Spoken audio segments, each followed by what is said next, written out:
안녕하세요. 희랑고등학교 3학년 어유빈입니다. 안녕하세요. 희랑고등학교 학생 이용화입니다. 저는 오늘 경희대학교의 1일 대학생 체험 프로그램인 너희랑을 체험하러 왔습니다. 그럼 대사님 만나러 가보실까요?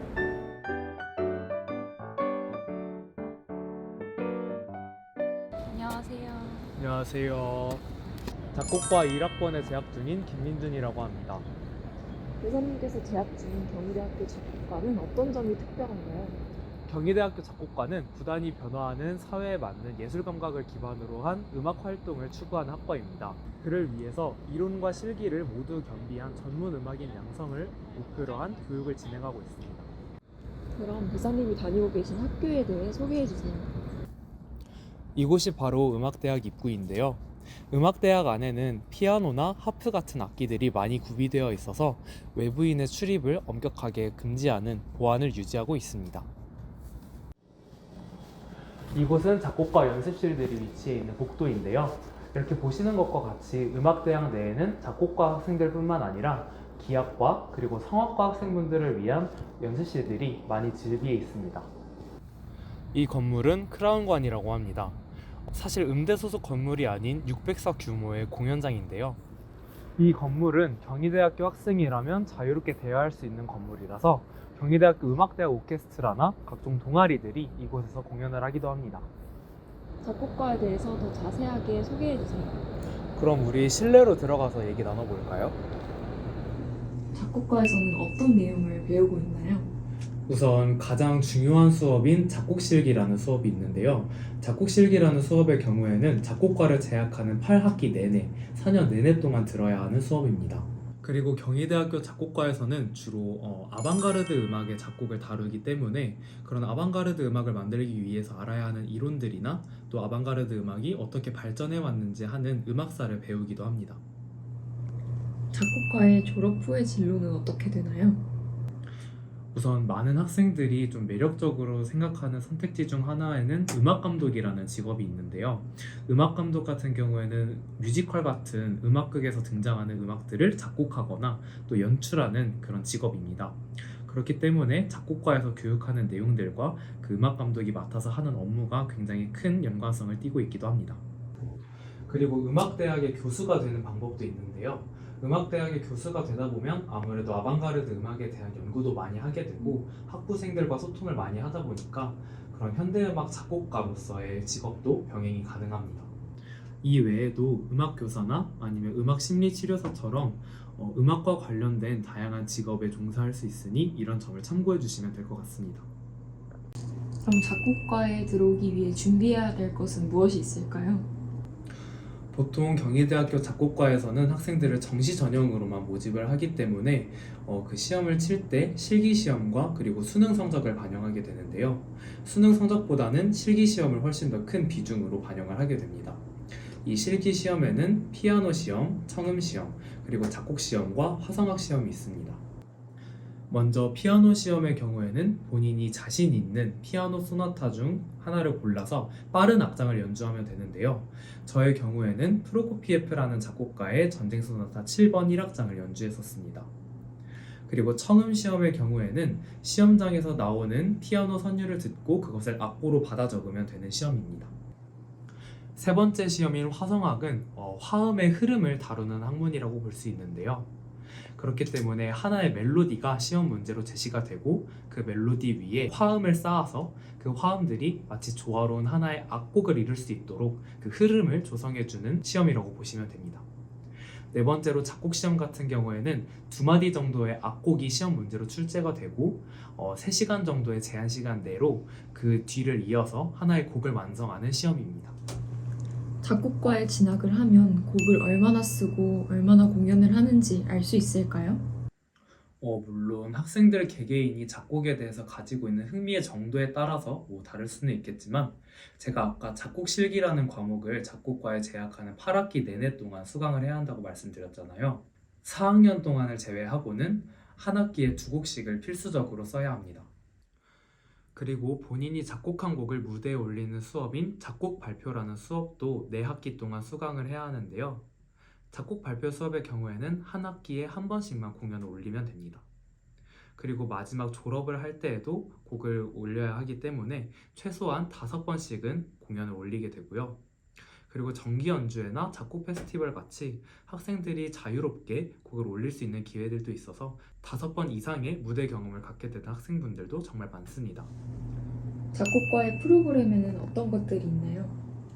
우선 첫 번째로 현재 활동 중이신 전문 연주자분들을 초청을 해서 특강을 진행하기도 합니다. 아까 말씀드렸다시피 작곡과 학생들이 입학을 할 때 피아노 시험을 보기 때문에 피아노는 정말 잘 다루지만 피아노가 아닌 다른 악기들을 사용해서도 작곡을 할 수 있어야 하잖아요. 그런데 그런 악기들 중에는 작곡과 학생들이 평소에 접하기 어려운 악기들도 많기 때문에 타악기라든지 아니면 트롬본 같은 금관 악기를 다루는 연주자분들이 저희 학교에 직접 오셔서 그런 악기들에 대한 이해를 도울 수 있는 특강을 제공하시기도 합니다. 작곡 발표 수업이나 졸업 연주, 그리고 정기 연주회 같은 경우에는 작곡가 학생들이 자신들의 사비를 들여서 스스로 연주자를 구해야 하는 반면에 작곡 페스티벌 같은 경우에는 경희대학교 작곡과 차원에서 직접 연주자분들을 고용해주고 그리고 돈도 지원해주기 때문에 작곡 페스티벌 같은 경우에는 정말 많은 학생들이 참여하는 행사이기도 합니다. 제가 아까 말씀드렸다시피 작곡과를 졸업을 해서 음악교사로 활동을 하는 학생분들도 많이 있는데요. 중고등학교 음악교사가 되기 위한 시험인 임용고시를 치르기 위해서 필요한 자격증을 주기 위해서 진행하는 프로그램입니다. 이 프로그램을 시작하게 되면 교생 실습이나 교육 봉사 또는 교육론과 같은 내용들을 배우게 되고요. 근데 이 프로그램 같은 경우에는 아무나 진행할 수 있는 것이 아니라 1년에 1명 그리고 한 학년에서 1명씩만 학점을 기준으로 선발을 하기 때문에 만약에 이 교직이수 프로그램에 관심이 있으시다면 처음 1학년 때부터 성적 관리를 잘 해주셔야 프로그램의 대상자로 선발되실 수 있습니다. 혹시 작곡과는 다 절대음감인가요? 네, 대부분의 학생들이 절대음감인 편인데요. 작곡과에는 보통 1년에 16명 정도의 학생들이 입학을 하게 되고 평균적으로 그 중에서 한두 명 정도를 빼고는 모두 다 절대음감이라고 생각을 하시면 됩니다.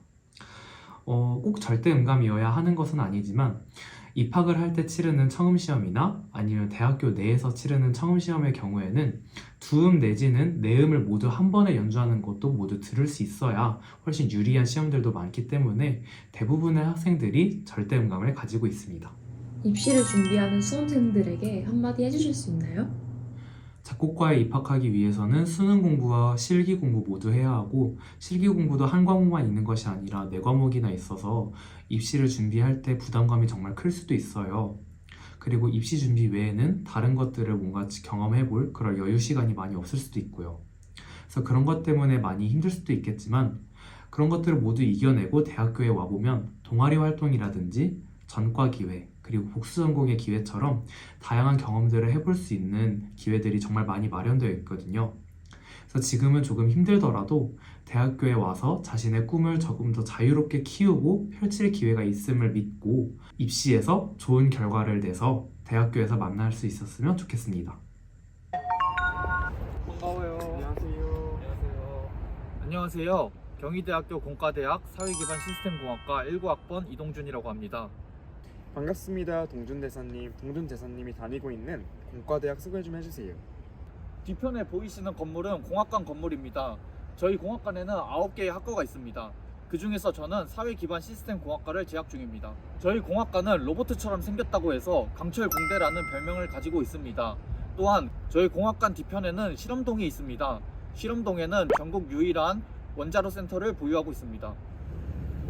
동준대사님, 그러면 건물에 들어가서 더 자세한 얘기 해주세요. 그럼 안으로 들어가 보실까요? 네.